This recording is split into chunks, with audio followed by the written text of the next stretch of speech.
Before I start this video, I do want to give a huge shout out to the Reddit user u/ScaryBSilver. I hope I'm pronouncing that right.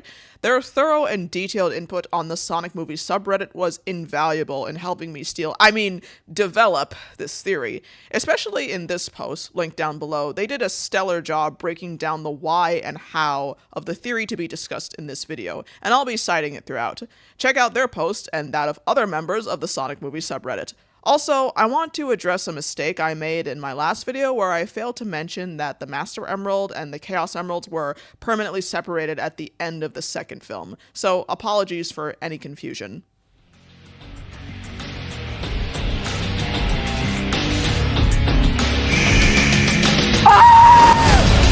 Yes, the final trailer for Sonic the Hedgehog 3 is here at last. And by that I mean it dropped 2 weeks ago because I take forever to write. And at such an appropriate time as well, given the pitiful state of my home country thanks to recent developments. After all, if the world chooses to become your enemy, not only must you fight like you've always have, but you also need a break every now and then from all the BS. As for the trailer itself, well... Chow! Finally, we will he looks so good! With Shadow's power, we can rule humanity.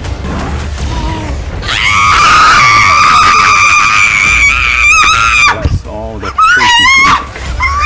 Remember to listen to your... This ends now. Our destiny awaits. Yeah, it looks like Sonic fans will be eating good this Christmas season because this trailer fucking cooked. Every time I rewatch it, it gets better and better. We got an upgraded shot of Shadow escaping from Prison Island, the whole family going undercover with Gun, Tails becoming a meme. Oh, yo! Yo, Knuckles got grip, bro! We got Keanu Reeves proving that whoever is the casting director for these movies deserves all the awards. The more you talk, the harder I want to hit you. Not to mention that Gerald Robotnik is finally confirmed to be alive with the sickest outfit upgrade for him and his grandson. I mean, look, they finally did it. They have finally transformed Jim Carrey into the Eggman. At last, he is the Eggman with the master plan, aboard the Ark, a genius at heart. And let's not even get started on the references to the Dark Beginnings prologue or the Shadow 05 intro, cause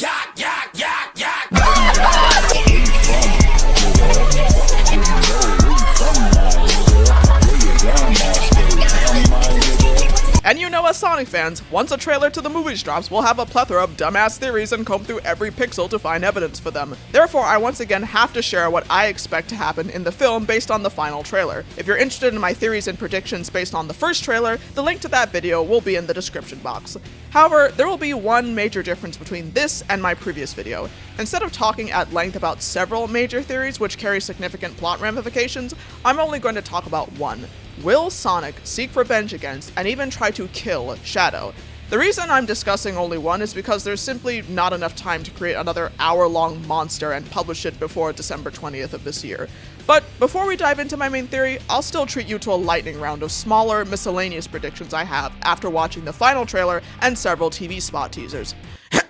Commander Walters is a stand-in for that demon spawn Abraham Tower from Shadow 05. Tower lived on the Ark, blamed Shadow for the disastrous raid that took so many lives, and went on to work for Gun. If Walters takes Tower's place, that would explain why in the second film's post-credit scene, he knew about Project Shadow and sounded so horrified. On a related note, Walters will be killed, but contrary to popular belief, it will not happen in this scene where he and Team Sonic meet at the Chow Garden and are ambushed by Batnik missiles. Why would Walters be killed? Maybe Shadow and Gerald are appalled that Walters went on to work on for the organization that ruined their lives, especially since he was a witness to their crimes, and so they will single him out as a traitor. Number 2, Director Rockwell will play a pivotal part in Gun betraying and imprisoning Team Sonic, despite the two's initial alliance, which I discussed in my last video. I mean, she does come off as a final draft version of Agent What's-Her-Face from the Knuckles show, who left Gun because it didn't swarm in and euthanize the furry little f***ers from Jump. Number 3, there will be a Stobotnik separation arc, and Gerald will be the one to drive the wedge between the two. You see, Agent Stone shares and supports Eggman's goal of world domination, while Gerald simply wants to destroy us all! But Eggman, blinded by love and adoration for his grandfather, won't realize this until the end of the movie. Before then, he will have to choose between the two,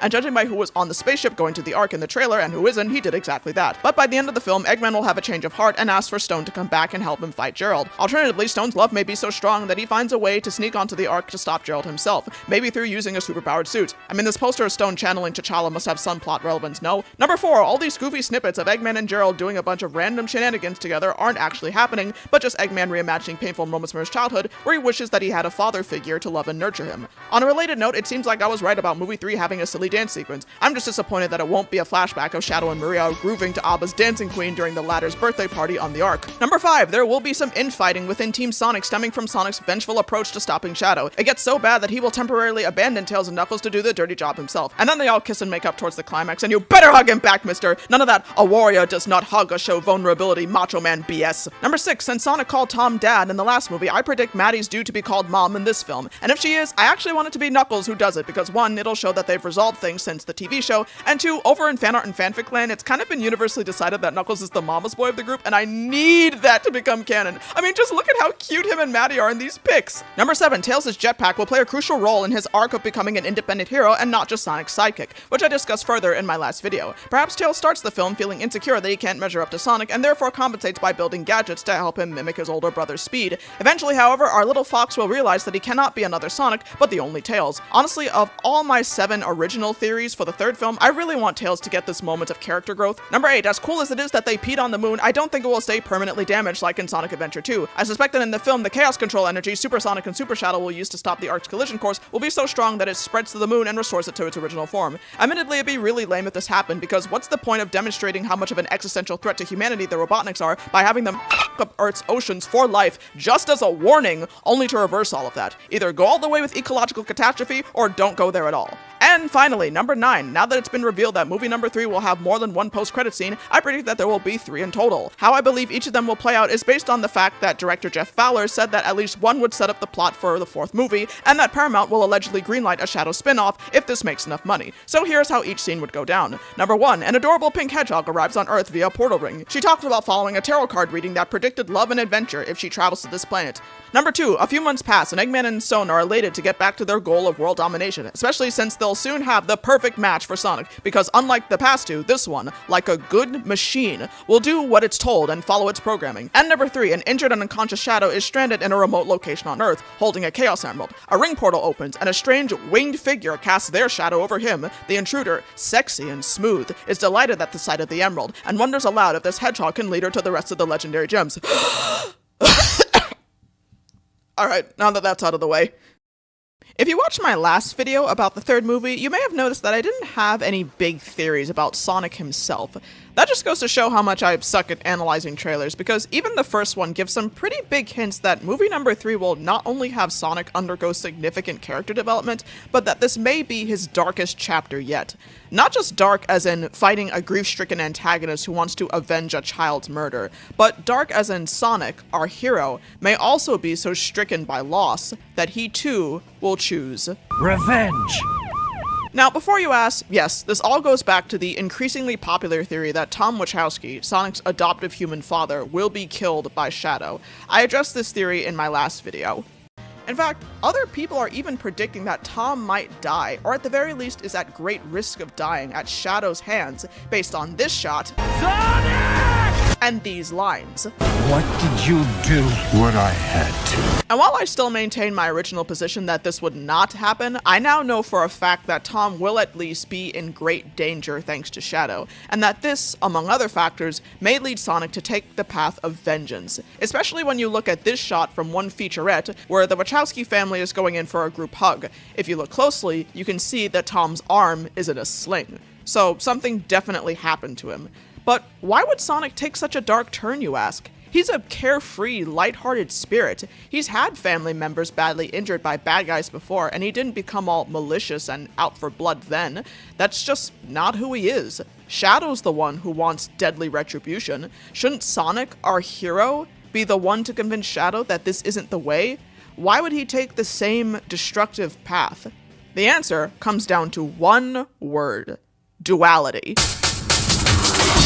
Duality is the state or quality of having two separate but coexisting parts, each having characteristics that contrast with and often oppose the other.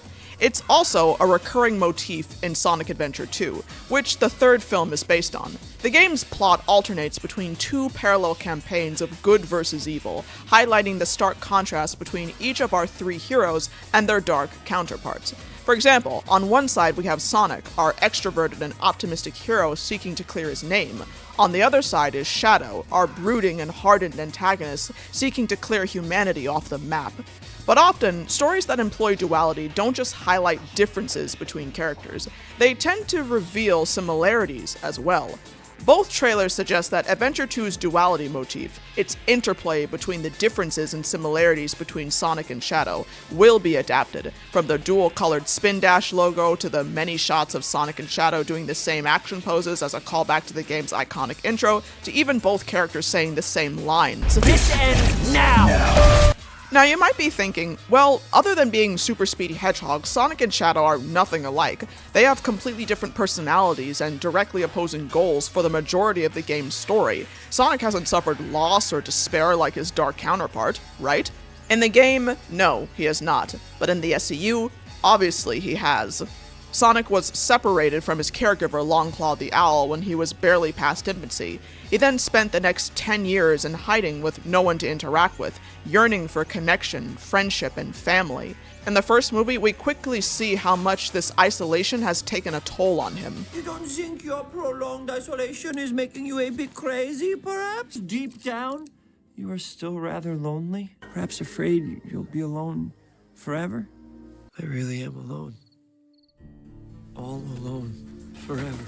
So, although both characters continue to have conflicting personalities and goals in the film, as evidenced by the two trailers, this version of Sonic has suffered loss and despair, like Shadow. These similarities are brought up by Commander Walters of all people in the first trailer. Shadow's story began a lot like yours, Sonic. But where you found family and friends, Shadow found only pain and loss. On one level, this line simply gives Sonic and the audience a glimpse into Shadow's backstory and motivation. On another level, however, it shows Sonic that Shadow's fate could have been his own. Like Shadow, Sonic's life was forever changed when a group of outsiders took away his home and loved one. Were it not for the dumb luck of meeting Tom, among other things, Sonic's life could have remained a tragedy. He could have continued to know only pain and loss, like Shadow. But even if Sonic now has a tragic backstory, would he allow his suffering and trauma to change him for the worse, like Shadow did? That very question is addressed in the first trailer. Sonic, you finally found your family. I know it hasn't always been easy, but you didn't change who you are in here. In other words, although Sonic has gone through so much just to have a family again, he has remained the compassionate, kind-hearted, and noble hero he was when he was all alone.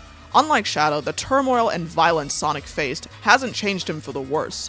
The fact that this conversation is the first one presented in the initial trailer suggests that Sonic's ability to stay true to this part of himself will be a prominent, if not the main theme of the film.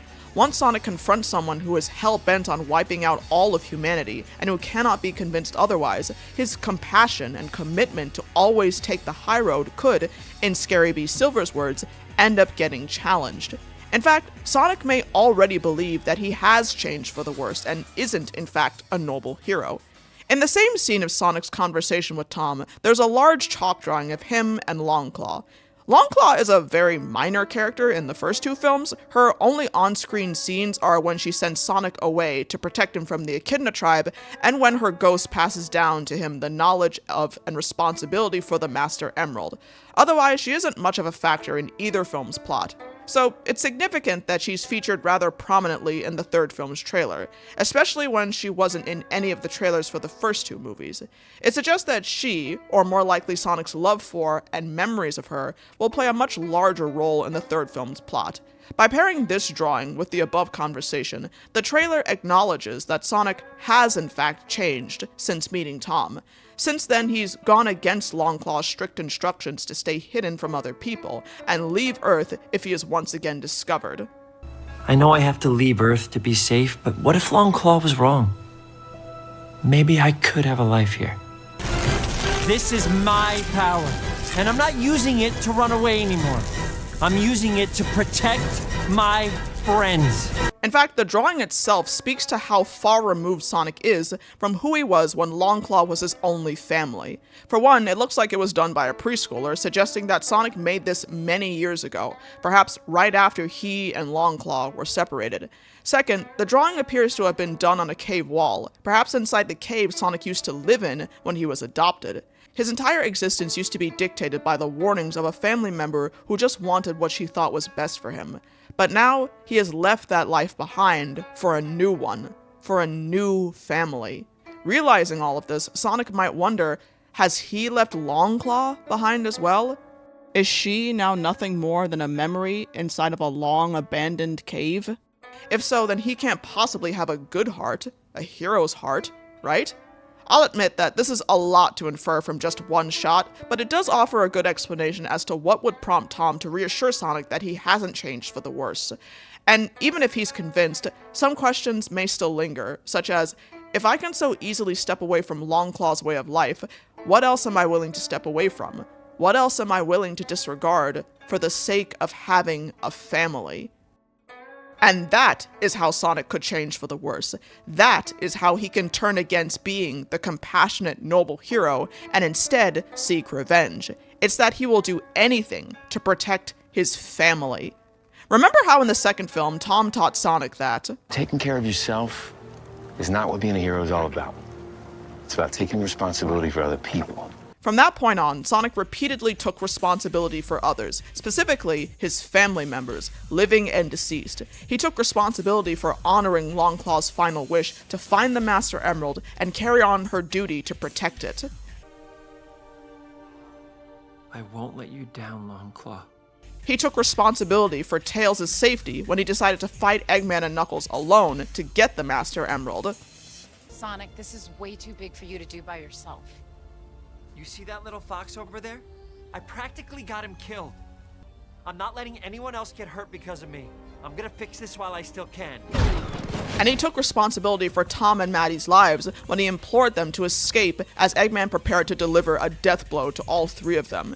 He was straight up willing to die if it meant that they could live, probably remembering all too well the last time his parental figure was put in mortal danger, and determined to not let history repeat itself. But, you rudely interject, even if he's willing to die to protect his family, is he really willing to hurt or kill other people to do so? Well, yeah, kinda. Going back to the second film's climax, when Sonic goes super, he doesn't just dismantle Eggman's giant death mech. As Scary B. Silver points out, he freaking kicks the thing down, knowingly causing Eggman to fall off the platform into a fiery abyss. And like Walter said, no one could have survived that crash. He's toast.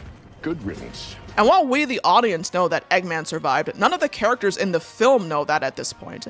The point is, because Eggman almost killed Sonic's family members multiple times, Sonic eventually got to the point where he was willing to let the bastard die. At that very moment, Sonic didn't take his usual high road to deal with a bad guy. There was no sending them to another planet or playfully making fools of them during a Quicksilver scene. Eggman put Sonic through so much turmoil in just this movie, brought him so close to once again having no one, that Sonic's heart does harden, and he does choose retribution, if only this one time. And this is just the most extreme example of Sonic's attitude changing once his family is threatened. Sonic is usually laid back, lighthearted, and stays relatively calm in the face of great danger. But whenever his family is threatened, he doesn't joke around, and his playful, cocksure attitude is replaced with sternness and fury. When Eggman shows up at his doorstep and threatens his parents, Sonic immediately goes in to clock the bastard. When Eggman nearly blows Tails to bits, Sonic, becoming increasingly irritated, finally stops joking around with the Doctor's then-partner Knuckles and gets in some good licks for the first time all movie. And just look at the pure hatred and smoldering rage in his eyes when he faces Eggman during the climax, just moments after holding on to Tom and Maddie for what they all thought would be the last time. It's strikingly similar to this shot from the first trailer where he looks up at Shadow, who wants to wipe out every single human on Earth, from the scumbags at Gun to even loving families like the Wachowskis. To summarize, Sonic may be very different from Shadow, but he also could take the dark road of revenge. To rebuild his family, Sonic has made difficult decisions, from foregoing the advice and guidance of someone who loved him dearly, to fighting and attacking other people. He has already experienced unspeakable trauma because of one family member's death. He will not allow Shadow or anyone to bring him back to that existence. And judging by how reckless Sonic can be during ideal circumstances, he will do anything to protect his family from annihilation. Whether it means teaming up with his arch nemesis, sacrificing his own life, or maybe even killing. All he needs is something that will make him far more powerful than Shadow. Perhaps 7 specific things, which, mind you, Sonic himself admitted he wasn't ready to handle the power of. But if that's what it takes, then he will use them to put an end to Shadow. Again, props to Scary B. Silver. If that happens, then Knuckles' dire statement about what happens to a person once they hold the power of the Emerald will have come true. I'm sorry. He is no longer the Sonic you once knew. In my last video about the third film, I listed characters who would be a good fit to redeem Shadow, to plead with him to give humanity another chance, and remind him that Maria wanted him to protect Earth, not destroy it. At the top of that list was Sonic, but if he also chooses revenge, can he really be the one to do that? I still think yes, so long as Sonic remembers the most important difference between himself and his darker half. Like I said before, Shadow is what Sonic could have become were it not for him accidentally meeting Tom, among other things. But what are those other things? They are the choices Sonic has made since his tragic past. As Tom said in the second trailer, Life's all about the choices we make. This line is not only a nice bookend to the one in the first trailer about Sonic keeping true to his heart, but it also hints at what truly made Shadow's life a tragedy up to this point. It's not just that he lost Maria, his best friend, but that he chooses to let that pain and trauma eat away at his heart, destroying the person she once knew. Sonic could similarly choose to let the mere threat of more loss eat away at his heart, destroying the person that Tom, Maddie, Tails, and Knuckles know. That, more than anything, would make Sonic's life mirror Shadow's own down to a T. And while you should go to great lengths to protect the ones you love, it shouldn't be done through continuing a senseless cycle of violence. It shouldn't be done at the expense of your compassion, selflessness, and virtue, which your loved ones depend on in the first place. Otherwise, you betray them, as well as yourself. Were it not for Amy Rose triggering Shadow's suppressed memory of Maria's final wish in Adventure 2, he would have continued that vicious cycle and inadvertently betray her by becoming something he never was and was never meant to be. The same would be true of Sonic. To bring it back to the motif of duality, in order for both characters to truly protect and honor the ones they love, they must remember who they truly are. Once Sonic does remember who he is, only then will he be ready to redeem Shadow, to plead with him to do the same. How exactly this would play out is anyone's guess. Maybe Sonic remembers all by himself, before he can use the Chaos Emeralds to kill Shadow in their final battle. Alternatively, someone else could remind Sonic of who he is. Maybe during this battle, Tom could call out to his son to remember their conversation back in the cave, reassuring him that he is a good person. Maybe Knuckles, who almost continued that cycle of revenge himself, will implore Sonic to remember how he could have left him for dead for what his tribe did to Longclaw. He could have continued the cycle then, but instead, Sonic gave him a chance. Perhaps Knuckles' words, "Sonic, remember that you gave me a chance," will not only bring back the Sonic he knows and loves, but also trigger another memory. Shadow, I beg of you, for all people who live on that planet, give them a chance to be happy. Like I said earlier, stories of duality tend to reveal similarities just as much as differences, and Movie 3 seems likely to do the same. No matter how conflicting Sonic and Shadow are in their appearances, characters, and ultimate goals, they will both be driven to do the wrong thing, and disregard who they are for the sake of their loved ones. And to do the right thing, They must both remember what those loved ones once said about them. You have a big heart. You have a heart like no creature I've ever known.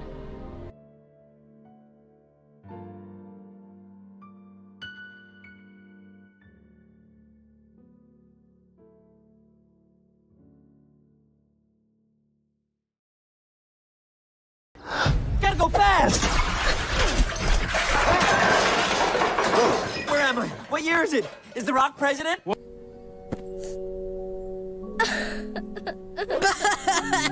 I can't believe it ended up like this.